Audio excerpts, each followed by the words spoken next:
This is All India Radio. In the program Spotlight, now we bring you an exclusive interview with Atul Karwal, Director General of National Disaster Response Force, on Operation Dost and NDRF's commendable rescue efforts.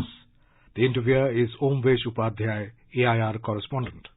On February 6th this year, a massive earthquake of magnitude 7.8 struck Türkiye's southeast region and neighboring Syria, resulting in the loss of over 40,000 lives and leaving more than 1 million people homeless. In response, India launched Operation Dost to provide aid to the affected regions. The Indian embassy issued passports on the same day and coordinated with the Türkiye government to receive visa on arrival on an urgent basis. India sent significant amounts of relief materials to both Türkiye and Syria, including a mobile hospital, specialized search and rescue teams, and emergency medical equipment such as portable ECG machines and patient monitors. In addition to this, 3 self-sustaining teams of the National Disaster Response Force, consisting of over 150 specially trained personnel and their dogs, as well as specialized vehicles and supplies, were deployed to Türkiye. Our rescue teams battled odd-like language and debris for the tough humanitarian effort and brought emotive people-to-people connections among the two nations, and a strong relationship was built between our rescuers and locals. After the NDRF teams returned, Prime Minister Narendra Modi interacted with the rescue personnel who returned after saving lives and winning hearts. And today, to discuss on this in detail, we are joined by Shri Atul Karwal, Director General, National Disaster Response Force. Welcome to the program, Mr. Karwal. Thank you very much. If I begin the discussion, we were seeing the photos that were coming from the ground of Türkiye and Syria. How our paramilitary personnel were rescuing people beneath from the debris. Heartwarming moments of hugs and busting to the Indian team for their role. I want to understand from you what was the Operation Dost and now how you see that. So as soon as the news of the earthquake reached India, the Honorable Prime Minister pledged full support in this time of crisis. We were immediately called in a meeting and we were asked to prepare 2 teams as soon as possible. So all the different ministries and departments got together to make it happen. The Ministry of External Affairs made our official passports. We equipped our teams, put them together. We added things which will ensure we remain self-sufficient for the first 2 weeks: tentage, fuel, food, anything and everything that the teams may require. The Indian Air Force C-17 Globemasters, they carried all our rescuers, total of 3 teams, and their equipment and rescue dogs and vehicles also. So 3 planes ferried eventually 152 rescuers with 11 vehicles and 6 rescue dogs to Turkey. And then these teams joined the operations of the search and rescue operations there. So the first team left the same night at 3 a.m. The second team left at 12:30 in the afternoon. So it was done at a very short notice and very quickly. So Indian teams were amongst the earliest teams which reported there. And we were the 4th largest contingent in Turkey, which had got teams and support from 80 countries. India's contingent of about 250 people was the 4th largest. So, sir, you were telling that how medical aid and all the logistics were maintained while you were supposed to reach Türkiye and Syria. Is there any pre-decided protocol or way to go, or you custom made the strategy then how to tackle this disaster relief and how to do the rescue operation? NDRF has been assisting internationally earlier also. 2011, a small team of 46 rescuers had gone to Japan when the earthquake hit it. In 2015, we had sent about 700 plus rescues to Nepal in the Nepal earthquake disaster.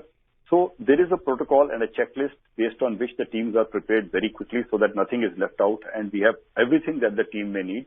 In the case of Turkey, because of the cold temperatures, we also issued very good quality winter clothing, presuming that they would have to stay in tents, they will get no accommodation in times of disaster like this, they should be completely taken care of.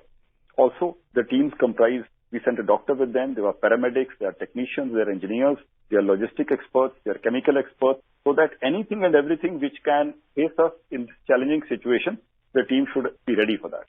So, sir, were there any special challenges because you were also operating at that time in Syria as well? So for a country specific, are there any special challenges? Syria had not requested for a team. They had requested for medical supplies which were sent to them. A whole plane load of medicines and surgical instruments as requested had gone. In Turkey, the additional challenges were, number one, the cold climate. Temperatures dipped to -7, -10 degrees, and the rescuers had to operate in that and ensure they worked still 16, 18 hours a day to get people out alive. The other challenge was the language. Without the help of an interpreter, it was difficult to converse with the local population. Therefore, the communication was difficult.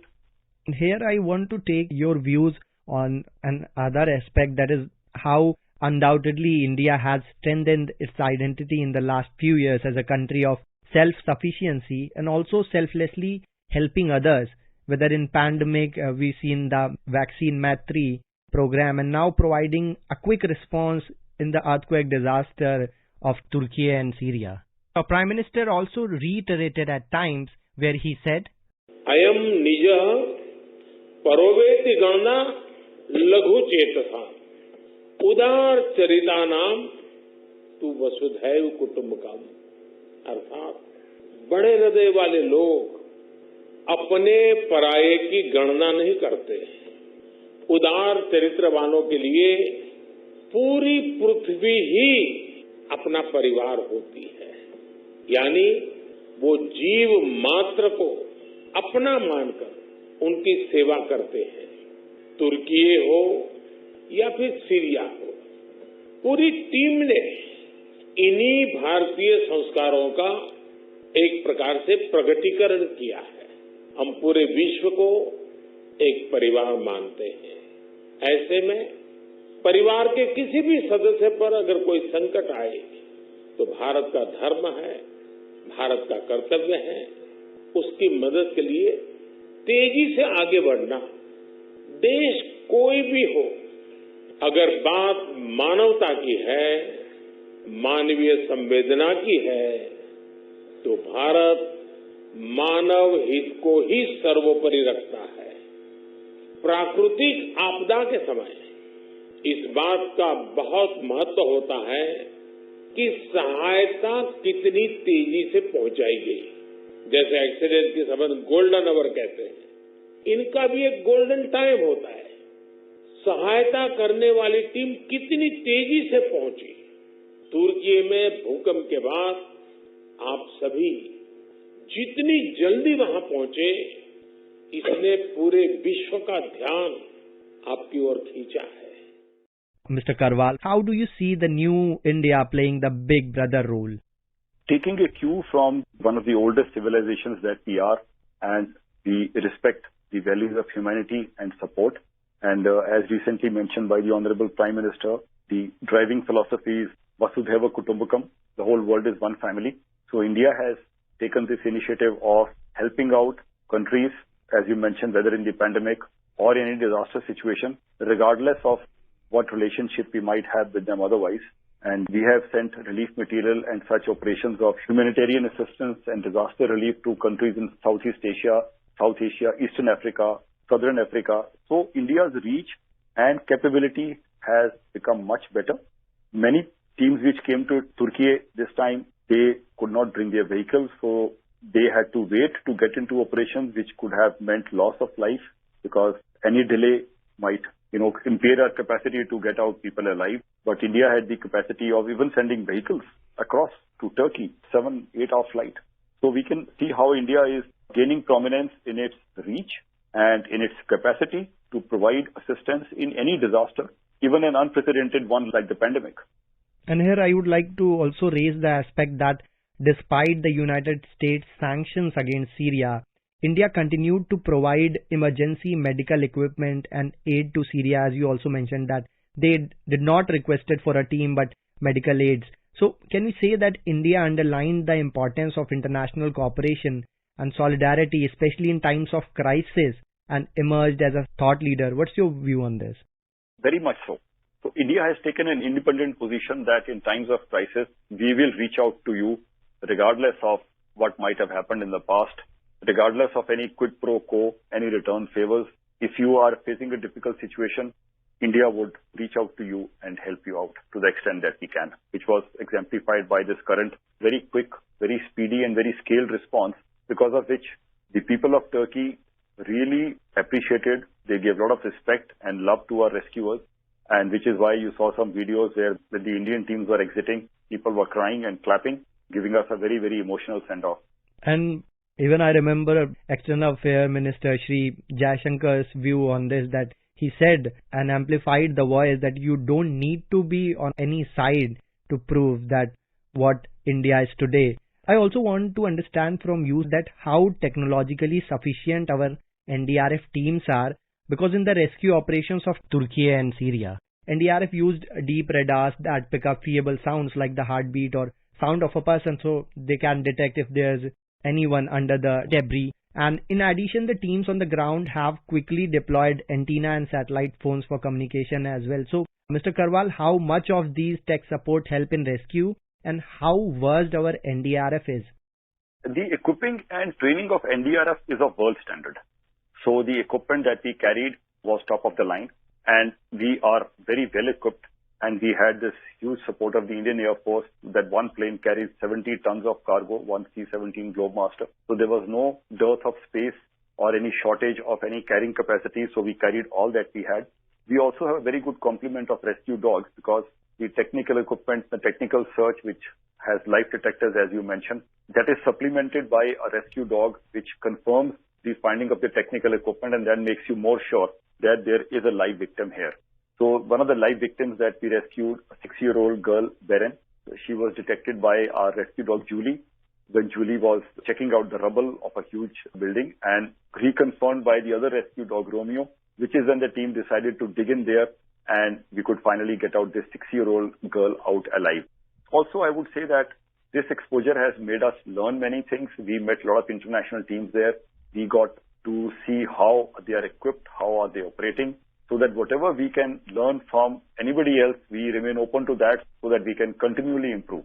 You very rightly mentioned about how a 6-year-old girl was rescued, and there were several instances and incidents when you watch people and their bodies, they were buried under the building. So is there any training or program, something about more on mental health for the post-operation, for especially the members of the team who see such calamities of this level?